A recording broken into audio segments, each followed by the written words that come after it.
అయితుంది రాజుగో మాట్లాడబుద్ధి అవుతుంది రాజుగో అంట.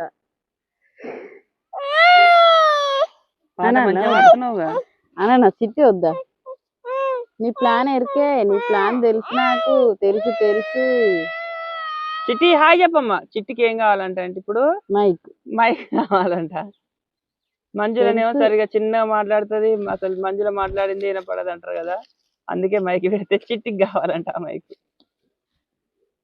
నాకు పెద్దగా మాట్లాడాలనిపించదు. ఒకవేళ నేను పెద్దగా మాట్లాడినా చూడండి, నేను పెద్దగా మాట్లాడడానికి ట్రై చేస్తే అప్పుడు సన్నగా వినిపిస్తుంది అన్నమాట. చెట్ల కట్టెతో నింపిన కాయలు అవనే వేరుతుంది. ఒకసారి చెమట చూడండి ఎట్లుంది.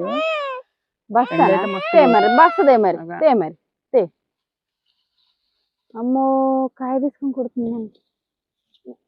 సగం బస్తా తెంపినా, ఇంకా తెంపాలి. కొడతా పట్టుకో.